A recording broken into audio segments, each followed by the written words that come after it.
Assalamualaikum warahmatullahi wabarakatuh. A'udzu billahi minasy syaithanir rajim. Bismillahirrahmanirrahim. Tubu ilallahi jami'a ayyuhal mu'minun la'allakum tuflihun. Hamdan wa syukran lillah. Wassalatu wassalamu ala rasulillah man la nabiyya ba'dah. Allahumma salli ala Muhammadin awwalu makhluqatika nur min nuri dhatika nabika wa rasulika rahmatan lil alamin. Amma ba'du, Bapak Ibu, orang-orang tua saya yang saya muliakan, hadirin dan hadirat yang berbahagia dan yang dirahmati Allah, begitu juga kaum muslimin dan muslimat, para pendengar dimanapun berada. Puji dan syukur marilah senantiasa kita panjatkan ke hadirat Allah Subhanahu wa ta'ala, serta salawat dan salam kepada junjungan kita Nabi besar Muhammad sallallahu alaihi wasallam, yang sangatlah kita harapkan syafaat beliau di yaumil akhirah. Di dalam kitab Al-Luma' dan juga di dalam kitab Risalah Qushairi, ya, kedudukan atau makom ini adalah digambarkan dengan nilai sikap mental akhlak. Banyak akhlak yang memang diletakkan sebagai sisi di mana kita harus berada di tempat itu dan menyiapkan keberadaan itu, agar seperti saya katakan tadi, banyak yang kita hadapi di depan ini, apa yang kita kerjakan. Nah, itu yang perlu diketahui. Adapun masalah makom, kedudukan yang perlu kita lakukan, pertama adalah taubat. Menempatkan diri pada sisi taubat itu, ini suatu hal yang awal dari langkah kita untuk menuju Allah. Karena Allah zat yang maha suci, maha bersih. Rasanya kita mau dekat dengan keadaan kotor itu tidak pantas. Ini yang harus menjadi satu tekanan ke dalam diri kita, berupaya untuk taubat itu satu kedudukan yang selalu ada dalam diri kita. Berbicara masalah taubat ini, yang kita bicara lebih jauh ke dalam diri kita, ya. Taubat itu, ya, dari kata taba yang artinya ar-ruju', yakni kembali. Tobat itu adalah kembali dari perbuatan yang dicela oleh syariat menuju kepada perbuatan yang dipuji oleh syariat. Jadi ada dasarnya itu. Ini syariat mencela tidak? Mencela berarti itu salah. Ya. Ini dipuji tidak oleh syariat, itu menjadi standar ukurannya. Kalau yang lain juga mengatakan kembali daripada maksiat kepada taat, ini bahasa-bahasa yang dipakai oleh berbagai macam pendapat, silahkan saja. Ya, kenapa? Apa yang dimaksiatinya? Berarti ada yang ditentangnya. Sesuatu yang ditentang berarti tercela. Ya, sesuatu yang dipuji berarti baik. Nah, itulah yang perlu kita ukur di dalam kehidupan kita. Apa yang tercela dalam syariat, aturan-aturan yang ada itu? Sementara kita tahu syariat itu kan dari Allah. Kalau kita menentang, berarti kita tercela dan dicela. Ini jelas kalau sudah dicela oleh syariat, ya, pembuat syariat adalah Allah. Nah, ini kan jelas bahwa kita kotor, kita udah nggak benar, kita sudah menyalahi ketentuan yang berlaku. Bagaimana kita mau dekat dengan Allah? Bagaimana yang kita tentang itu akan senang sama kita? Makanya sampai di Quran itu kan innallaha yuhibbut tawwabin, Allah mencintai orang yang taubat, orang yang kembali dari ketercelaan itu menjadi orang yang dipuji. Ini pada dasarnya harus menjadi satu tekanan yang kuat dalam diri kita. Apalagi di surah An-Nur ayat 31 itu kan jelas, tubu ilallahi jami'a, taubatlah kamu seluruhnya, ayyuhal mu'minun, hai orang-orang yang beriman, la'allakum tuflihun, mudah-mudahan kamu pasti akan tuflihun, sukses, beruntung, bahagia, ya, menang. Jadi langkah pertama memang untuk mensucikan diri kita ini adalah tobat. Nah, berbicara masalah tobat, ketika Rasul ditanya, awalnya itu adalah penyesalan. Apa tobat itu ya Rasulullah? Ya, an-nadmatu taubatun, kata Rasulullah. Menyesal itu adalah tobat. Menyesal, kita tahu ada perasaan yang tidak tenang di dalam diri kita terhadap hal-hal yang salah kita lakukan. Maka menyesal ini akan menghentikan perbuatan-perbuatan yang salah dalam kehidupan yang kita kerjakan. Itu yang paling penting pertama itu. Ketika ada penyesalan, jelas kita sudah punya langkah ke depan apa. Maka yang kedua adalah azam, ya. Kita punya tekad untuk ke arah itu, walaupun tantangannya ini bukan hal yang mudah. Taubat ini bukan kerja gampang, tapi kalau dia tuntas, insya Allah yang lain tuh bakal ikut. Karena taubat kembali kepada ya, yang dipuji oleh syariat. Nah, tentunya ketika dia berpegang pada hal tersebut, ini akan membuat dia ya bisa menata diri ke depannya itu. Apalagi banyak digambarkan ya, Imam Junaid Baghdadi mengatakan taubat itu adalah melupakan kesalahan. Melupakan bagaimana? Begitu kita tahu salah, kita menyesal, selesai itu yang baik itu terus diingat sampai, nah, walaupun ada juga yang mengatakan seperti Sahal bin Abdullah At-Tusturi, taubat itu adalah mengingat dosa-dosa.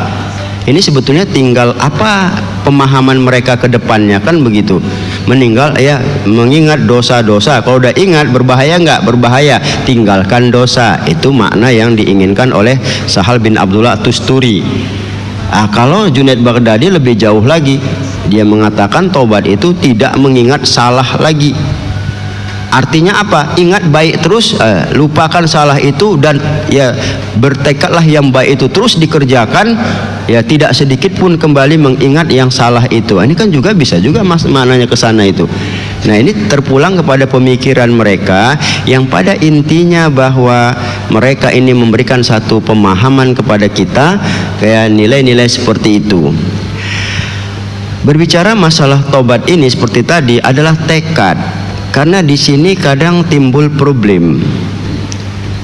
Ada beberapa ungkapan yang terjadi pada orang-orang baik masa dulu, ya. Seperti diceritakan oleh ya Abu Sulaiman Ad-Daroni, seorang ulama sufi juga. Dia pernah mendengar ceramah dari Al-Qosi. Qosi ini orangnya sufi tapi taklah masyhur dia. Jadi ketika berceramahlah Al-Qosi ini dia dengar. Begitu dia dengar, merasuk dalam hatinya, nikmat sekali. Ya. Sampai rumah hilang. Inilah ya. Hilang apa yang didengarnya itu. Besok dia datang lagi. Begitu dia datang lagi, ya. Dia dengar lagi.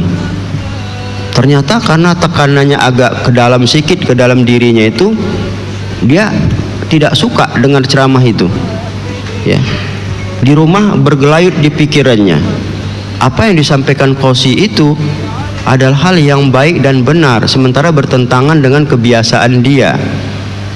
Nah, inilah yang kadang-kadang membuat azam tekad untuk taubat itu kadang timbul ya problem dia kan, bergejolak dalam hatinya, ya. Teringat dia apa yang disampaikan tadi. Nah, besok dia datang lagi.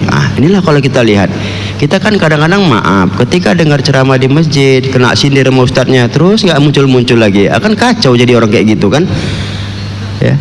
Ustadz ini nampaknya macam tahu kali aku yang berdosa bersalah nih, nggak usah lagi lah datang. Itulah salah satu kita bilang penyakit itu, tidak ada tekad. Ya, makanya tadi digambarkan Abu Sulaiman Ad-Daroni, dia datang enak sekali ceramah itu, hampir rumah hilang, dia datang lagi. Ternyata ketika yang kedua ada menyinggung keberadaan pribadi dia yang kebetulan banyak salahnya. Hampir hatinya itu muak nengok ustadz itu. Ini udah nggak betul ini kan, nengok ya Al-Qosi ini tadi. Tapi besok dia datang lagi. Inilah yang perlu tadi. Begitu dia datang lagi, begitu menyentuh sekali lagi, ya. Akhirnya pas sampai rumah, apa yang melalaikan dia hancurkan semuanya. Dia pulang, ya, dia lepaskan semua yang membuat dia lalai dalam kehidupan. Ya, karena tobat itu kalau kita lihat ya, secara garis besarnya ada dua. Kalau satu ada tobat dari dosa, itulah yang digambarkan ya ayyuhalladzina amanu tubu ilallahi taubatan nasuha. Ini dari dosa. Ketika kita melakukan kesalahan-kesalahan, kita tinggalkan kesalahan itu, maka kita kembali kepada ketaatan. Ini namanya tobat dari dosa. Yang kedua ada tobat dari kelalaian. Ya, ada dari kelalaian itu. Waman khasyar rahmanu bil ghaib, man khasyar rahmana bil ghaib ya wajaa biqalbim munib. Mereka lah orang siapa yang takut kepada Allah, ya Tuhan yang maha gaib itu, mereka datang dengan qalbun munib, ya hati yang kembali, hati yang bertobat. Jadi tinggal kita saja, kita ini pada posisi mana? Pada posisi dosa untuk kembali taat, atau posisi memang taat tapi banyak lalainya. Nah ini yang perlu. Jadi Sulaiman begitu dia, ya. Ketika sekali lagi ketiga kalinya, nah inilah kalau kita lihat, kadang-kadang azam kita tuh terganggu dengan kondisi kesenangan kita, karena memang taubat ini pertarungannya dengan nafsu. Segala kesenangan dihentikan, ya, segala kenikmatan duniawi kita yang melalaikan kita, kita jauhkan. Ini kan bukan kerja mudah. Makanya kenapa di berbagai macam kitab sufi itu, ya kitab tasawuf itu, kenapa taubat ini diawali. Nanti di dalam buku Ihya Ulumuddin pun sama juga, ya. Dia itu juga akan taubat itu menjadi satu dasar awal orang itu beranjak menuju Allah. Ya kita bagaimana mau beranjak menuju Allah kalau kotor? Inilah yang perlu dipahami, ya. Jadi maka itu memang pertarungan batin ini dengan meninggalkan kebiasaan-kebiasaan yang salah, yang tercela, ya itu memang harus ada kekuatannya, ya. Menyesal awal langkahnya, azam tekad itu, ya apa kita bilang, satu sikap yang membuat kita akan terus maju kepada hal yang baik itu. Nah di sini kalau kita lihat, jadi tekad itu perlu sekali. Ada juga dikatakan, ya Ibnu Najib itu juga pernah bercerita ketika dia menghadiri, ya majelis Utsman Al-Khirri, begitulah dia dengar ceramah. Begitu dia dengar ceramah, enak sekali menyentuh perasaannya. Pulang demam, ya dalam keadaan demam itu akhirnya lemah tekadnya itu, nggak usah dengar lagi lah, ya. Kadang-kadang kan Allah menguji.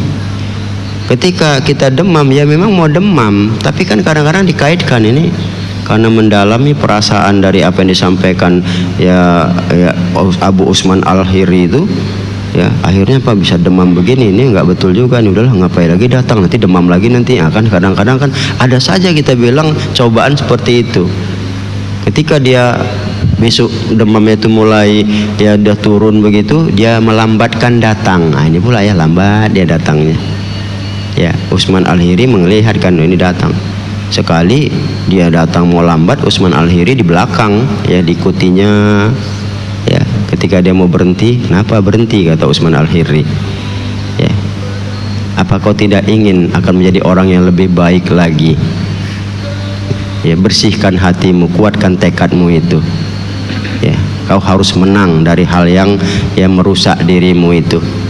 Wah dari situ teruslah dia sejak itu. Inilah kadang-kadang kita bilang spiritnya itu memang harus ada. Kalau enggak memang berat lah ya tobat ini. Kita juga mungkin akan panjang ya cerita tobat ini ke depan.